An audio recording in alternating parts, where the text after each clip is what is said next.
Welcome to the lead word. This is one of your hosts, Chad Bauman. With me, as always, the ever faithful Trey Daubert. Today What does that is mean? what? What does What that do you mean? think it means? I don't know. Ever faithful? You're Yeah. always forever faithful. Yeah, You're but always what am faithful. I faithful to? The site, Okay. me, All right. sort Okay. of the Ravens. I'm definitely not faithful to the Ravens, I'll tell you that. Well, that's why I said sort of the Ravens. Not all the way the Ravens, but sort of the Ravens. Today is January 13th that we're recording this. It is a Wednesday. What's going on, Trey? Not much. Not much is going on. There's another day where I'm out posting 47 people. So that irritates me.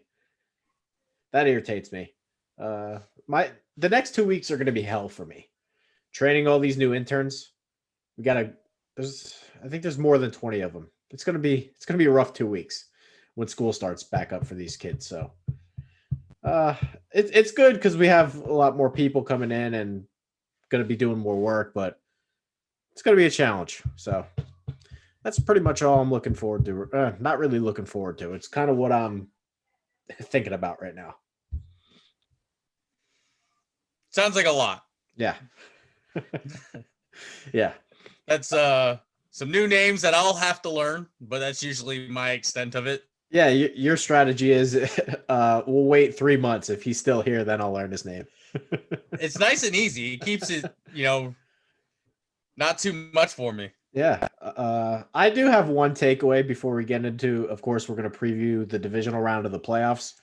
And I wrote this post today. Chad, I don't know if maybe you want to click on it real quick if you want a little backstory, but dear Pittsburgh Steelers, coaches, players, front office, fans, if you associate with the Steelers in any way, shape, or form, you are a fucking loser. Loser. This is the most embarrassing franchise. Not franchise. Most embarrassing fan base that exists in sports right now. Chad, back in the day, and I've been a Ravens fan my whole life, but I used to actually respect the Steelers, Joey Porter, and those guys like James Harrison and Troy Polamalu. They were always bringing a good game. And regardless of if the Ravens won or lost, that was going to be a dogfight. The Pittsburgh Steelers today, I mean, they're Charmin Ultras. They're not even the same. They're not even close to the same team they were 10 years ago. They don't run the football. They got loudmouths like Juju Smith-Schuster who won't shut up. They got guys who are more concerned about dancing. Even the new guys that come in, you're like, oh, Claypool's really good. And then did you see what he said the other day? He's like, oh, Browns, good game, but you're gonna get smacked by the Chiefs. Dude, shut up. I don't need to hear your mouth. The Pittsburgh Steelers, I mean, they're a joke. They're an absolute joke. And Carl wrote this post about how they were frauds when they were undefeated and stuff. They're not just frauds. They're like complete and utter cowards. They're not even the same team. They got like a facelift or something. They got plastic surgery.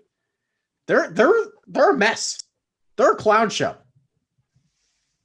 So I don't know what else to really say about it, but if I'm a Pittsburgh Steelers fan right now, I'm completely and utterly embarrassed. So I feel like as a Pittsburgh Steelers fan, if you were one, yes, you should be completely and utterly embarrassed because the game they played against Cleveland. Go ahead. Keep going. What is that? The game they played against Cleveland was a fucking terrible game. Big Ben had like 5 picks, didn't he? 5 touchdowns, 5 picks. I don't know. It's hard to fucking win a game in the NFL when you just come out and constantly shoot yourself in the ass. Like, they gave up a touchdown to Cleveland in like the first fucking 10 seconds. Clown Show City, Pittsburgh Steelers. This is how they walk into town every week. TikToks, we love to dance. We love to run our mouths, but we at the end of the day suck. And all we care about is putting up a performance. Yee! I think the problem, though, really is, realistically, is I think it's All right, so we've been talking about we've talked about culture, like team culture and everything like that before. How much of this is on Mike Tomlin? A lot. Because I feel like every year we're coming back to this. Oh, Pittsburgh has a really good roster. Pittsburgh has this guy. They have this guy. They have this guy. And then they just melt down in the playoffs. Or they melt down like trying to get into the playoffs. Like, yeah, they made the playoffs. They got in this year. But down the stretch, they played absolutely horrible football. They're a clown show. Fool me once, fool me twice, fool me 3 times. There's not another team in the league you could convince me that's well run. And they lost to the Tebow Broncos. They lost to the Bortles Jaguars, and they've now lost to the Browns. There's not a team in the league that I don't think does that. And they couldn't have looked less prepared in any of them. That Browns game was over in 5 seconds. It kind of reminded me of Peyton with the Broncos when they played the Seahawks. It was over in 5 seconds. In the Super Bowl? Yeah, over. That's basically what happened. The first fucking snap of the game is a touchdown for the defense. It wouldn't have mattered who played for Cleveland that day. Pittsburgh was always going to lose that game. It was over. They're never prepared. Never prepared. Not even that. They don't even run the football anymore, Chad. Like, remember the old days of Jerome Bettis, and they had running backs that could actually run the ball? They're little piss poor pussies right now. They're out here dinking and dunking 5-yard passes all game. They're not the same team. Well, it's not the same NFL either, so. But again, I don't want to use my team, but Baltimore still runs the ball. The Titans run the ball. There's a lot of teams that run the football. Pittsburgh doesn't even try to run the ball. They're throwing 50 passes a game, and they're all dink and dunk garbage. Like I said, I think it has a lot to do with coaching. Mike Tomlin, for better or worse, I mean, he's a player's coach. I think the players like playing for Mike Tomlin, but I don't think there's a lot of accountability in that building. You know what's funny? Antonio Brown hasn't said a word in like 8 weeks.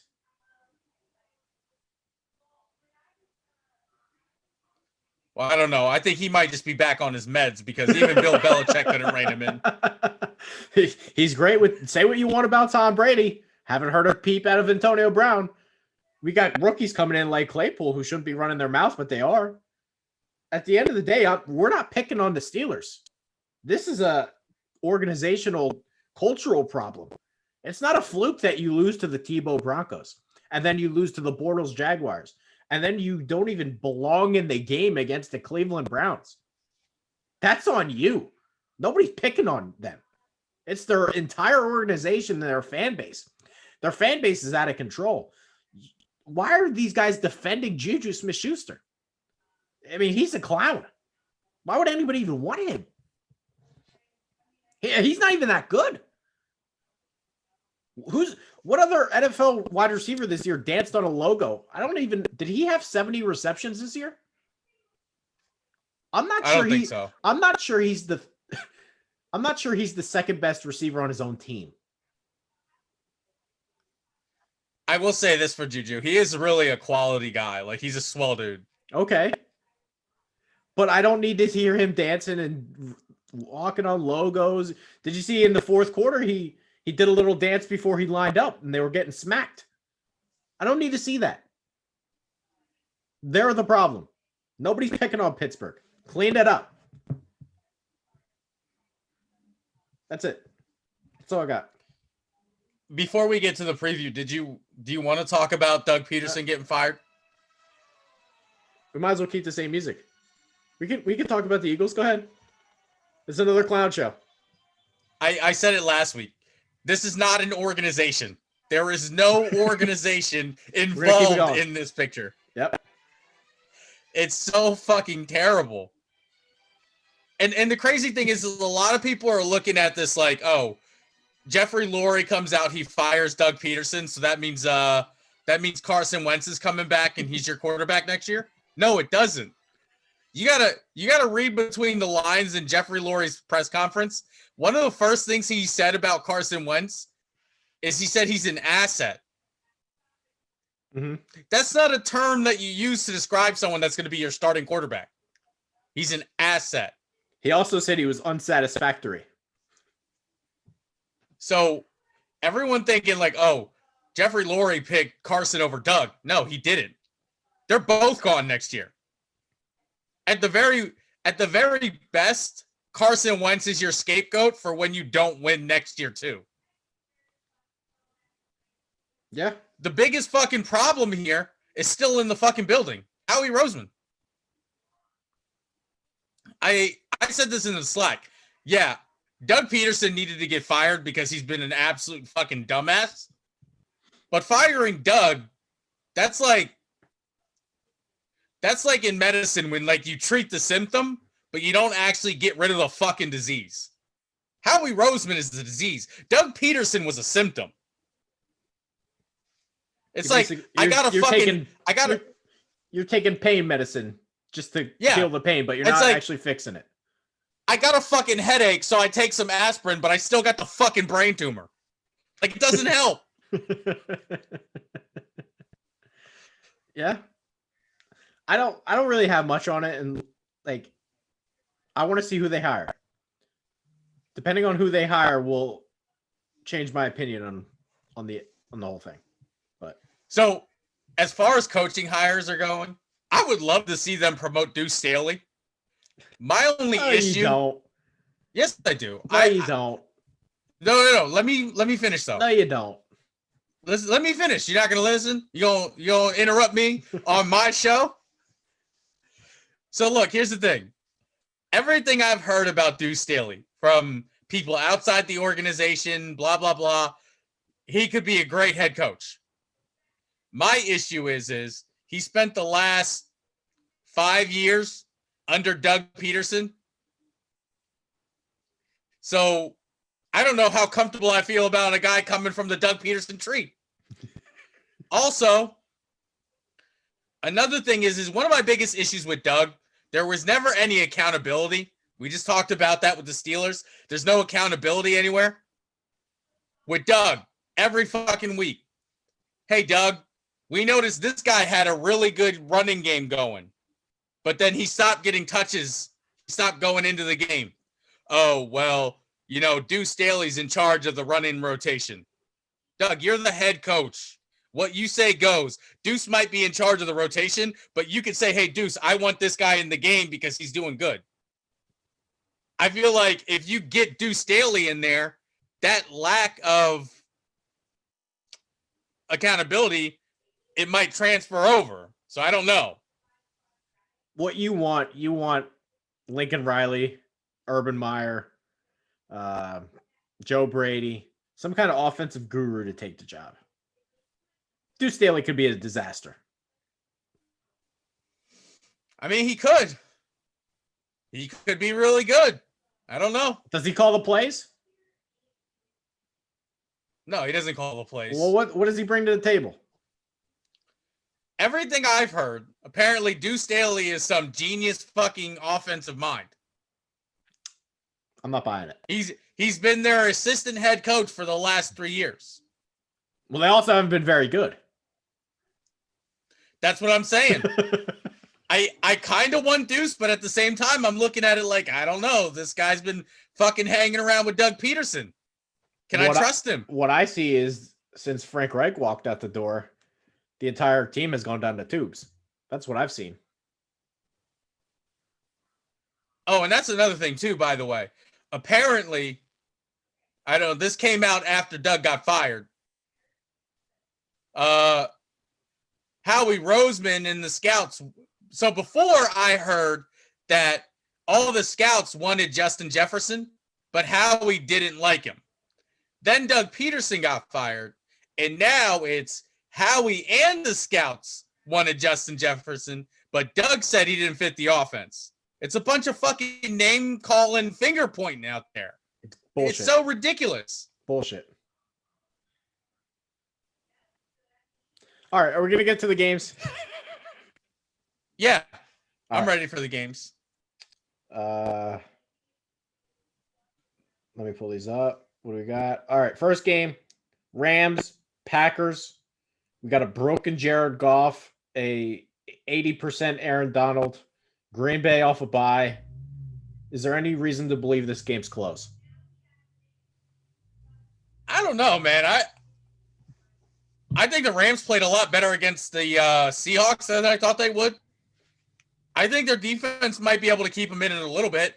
I think the Packers are ultimately going to win because they have Aaron Rodgers, and I mean that guy's just fucking fantastic. If there's a game that I think could get ugly, I think it's this one. I think Green Bay might wax them. Not only did the Rams go through a big win against a divisional opponent, but they're not healthy. If Jared Goff plays the way he did last week and the week after or the week before that or whatever, they're screwed. They're never going to be able to keep up with Green Bay. Yeah, I could see that, but I'm thinking Devontae Adams is great. Aaron Rodgers is great. And I think when you look at it, a perfect pass is always going to beat perfect defense. So no matter how well you cover, if the ball's in the right place, the defense isn't going to matter. But you got Jalen Ramsey. I think he can do enough against Devontae Adams.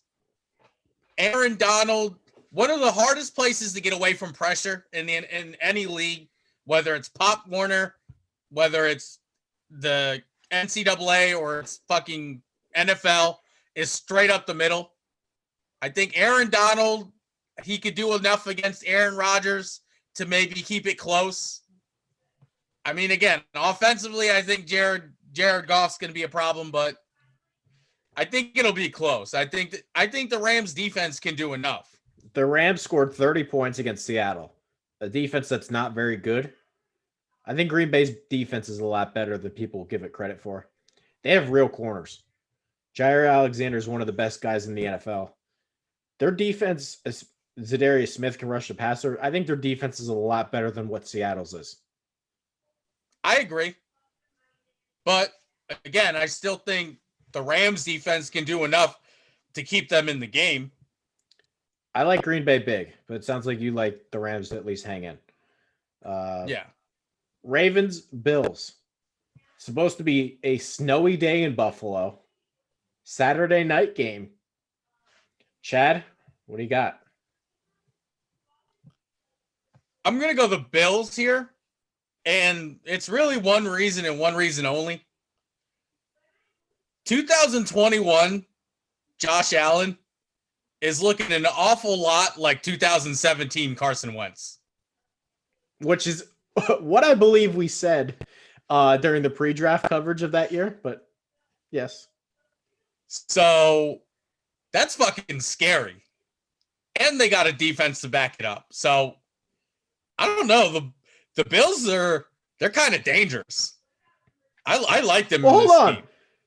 Didn't you criticize me for jumping on the Bills this year or no? No. I said you were too early on them being a playoff team last year, which I was wrong about. But the Bills are coming.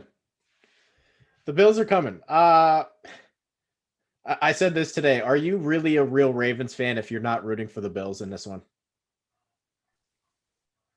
Every Ravens fan in America should be rooting for Buffalo in this game. See, I don't think you're right. Like I said, I think the Ravens, if everything goes their way, they have a chance. It's not. Let me ask you this question. If it's supposed to snow, does that hurt or help Baltimore? I would say it helps. They're a run-heavy team. It's easier to run the ball in the snow than it is to throw it. But wouldn't it make someone like Lamar Jackson maybe a step slower where you can catch him? And him, because his passing's already below average. I feel like Josh Allen in the snow can rip balls all day. If Lamar and the Ravens are one-dimensional and he's a step slow in the ground, I think it maybe really hurts them. I mean, it could, but at the same time, you have a good defense in Baltimore. I mean, obviously, you have a great defense with the Bills. Well, can we talk about that last week? Lamar Jackson did not play well last week. They won that game because Derrick Henry rushed for 30 yards or whatever. Right. That's how you beat the Titans. You get the ball in Tannehill's hands. Lamar Jackson did not win that game. The defense stopping Derrick Henry is what won that game. Okay. And I think you might have a perfect Baltimore storm brewing here. I still think the Bills are going to win, but they still have a chance. You got the defense maybe limiting what Josh Allen can do a little bit. You got, the snow putting it on the ground. I don't know. I wish Buffalo had a better running back than Devin Singletary. That's what I wish. I would feel almost 100% confident if they had that, but they don't. I feel like this could be a big Zach Moss game. He's hurt. He's done. Is he? When did he get hurt? Ankle sprain. He's out for the rest of the year. He's done. Did he get hurt last week? Yep. Oh, I didn't get to watch that game. That's why. That sucks. Never mind. I guess it's not going to be a big Zach Moss game. I'm just so mad. I didn't get to watch that game last week. I'm so mad because the story came out today where John Harbaugh is like, we really like Josh Allen in the 2018 draft, but they picked ahead of Buffalo. So don't fucking tell me lies. You didn't like him, or you would have traded up like Buffalo did. I hate this team, Chad. I hate this team. Why do they lie and do this stuff? Oh, we really like Josh Allen. No, you didn't. So if they win this game, you win this game, you're still out on the Ravens? Yeah. Why? Because they're going to go into Kansas City, and for the 100th time in a row, they're going to get smacked. They will never beat Kansas City. This is progression. It'll be progression. They made it farther this year than they did last year. Tannehill was in the AFC Championship last year. Nobody took them seriously. Well, I mean, I picked them to win last week, so. Who? Tennessee. Yeah. Yeah, but I'm saying they would beat the Ravens. We don't take Tennessee seriously as a Super Bowl contender. They were in the AFC title game last year. And I think the Ravens are better than Tennessee, though. I agree. Circle the wagons. Give me Buffalo. Browns, Chiefs. Anthony actually thinks Cleveland's winning. But Andy Reid off a bye. Andy Reid off a bye is always a win. Yeah. Especially a Cleveland team. A Cleveland team that came off their biggest win maybe ever. I think it could be close because I think Cleveland has the pass rush to get the Mahomes on the longer developing plays.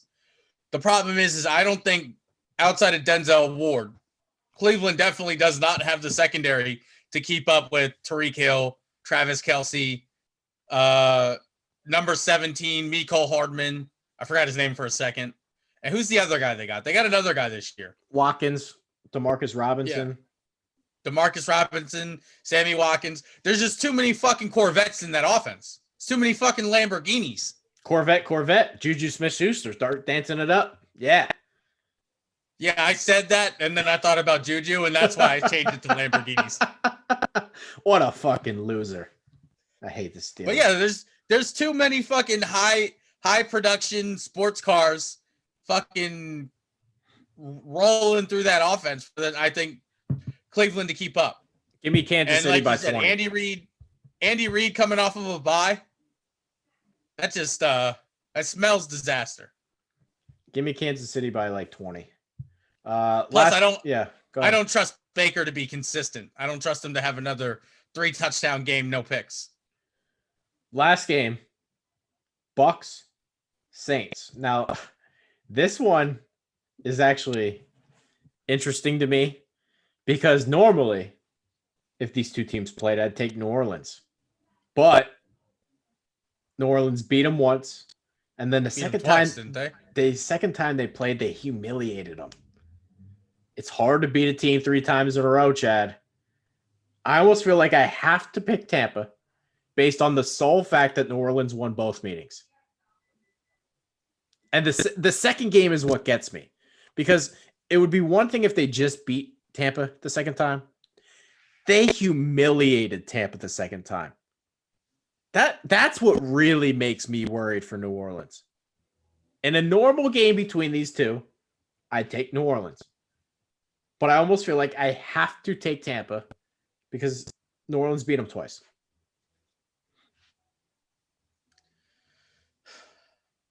I see where you're coming from. And honestly, I kind of want to pick Tampa too. But you don't want to. New Orleans being at home, huh? Because you don't want to, and we'd love to see Tom Brady lose. Well, no, I think New Orleans being at home, they played, not well, but offensively they did pretty good against the tough Bears defense. I think they can build on that. I think they can roll with it. I don't think it's going to be a blowout, but I think they can use that home field advantage, even though there's probably not going to be any fans, to their advantage. I hope you're right. I hope New Orleans wins. I have no dog in the fight, but as someone who would prefer someone to win, I would hope New Orleans wins. But every instinct in my body says Tampa's going to get them. I don't know, man. We talked about Washington being a good fit to play Buffalo last week because of their defense. I think the Saints have another defense when they can smack Tom Brady around a little bit. All right. Any other thoughts about the games this weekend? Any bold predictions? That's pretty much all of them. Bold predictions. Trying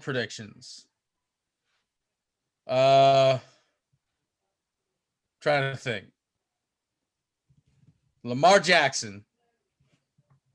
No interceptions. That's a bold prediction. Wow. No interceptions. I don't know. Lamar actually doesn't throw that many interceptions. Did you see the one he threw this week? It was maybe the single worst throw of the year by anybody. I don't know. Carson made some pretty bad throws. The duck that Lamar threw this week looked a lot like Sudfeld's in that Week 17 game. Oh yeah, I forgot Sudfeld. Sudfeld threw a pass this year, so no, it can't be the worst throw this year. All right, Chad. Yeah, I don't know. Did you have anything else? Nope. You didn't give us a bold prediction. What's your bold prediction? Tom Brady, 5 touchdown passes. Is that your bold prediction, Trey? Bold prediction. I don't really have one. Okay. I don't really have one. Okay. I'll just go Packers, Bills, Chiefs, Bucks. Those are my predictions. So the only game we differ is on the last game. I picked the Saints, you picked the Bucks. Yep. Although you do think Green Bay is going to beat the snot out of... I think Green Bay hammers them. And I think it'll be close. So there's 2 differences with this show. And then next week we get a producer. So be on the lookout for that. Yeah. Bridget should do a good job. So hopefully. She will. It'll definitely make the show pop a little bit more. Bridget, if you're watching, I do not want to fire you. Don't fuck it up. Okay. I'm just kidding. Right. I'm just kidding. Oh my God. Okay. Well, anyway. Yeah. Let's get to it. So if you haven't already, which we know you haven't, go give us money on Patreon. You'll get a prize. You get to fight me or Trey or Scott, the writer of your choice. Strap on some boxing gloves. Duke it out. That's a tier, I think. I want it to be a tier. I don't know if it is. I mean, if somebody wants to sign up for it and comment, we can create the tier. I'm just saying the amount of negative comments that you get, Trey, I feel like that would be a big moneymaker. You think I'm the number one hated person? I feel like you are. It might be me. I don't know. I mean, I don't have access to all the comments and emails and stuff that you get, so I get a fair share. I'm just going based off of you're the only one who's ever written articles about it. So I don't know. Well, anyway, give us money on Patreon. Find us on Twitter, Vendetta_media. That way you can track all the articles, all the shows, and everything. If you're watching this on YouTube, subscribe to the channel. Like the video and all that. Follow Trey on Twitter at Trey Daubert. Follow me on Twitter at Lowfooted. Other than that, I can't think of anything else. Thanks for giving us a listen, and we'll see you next week.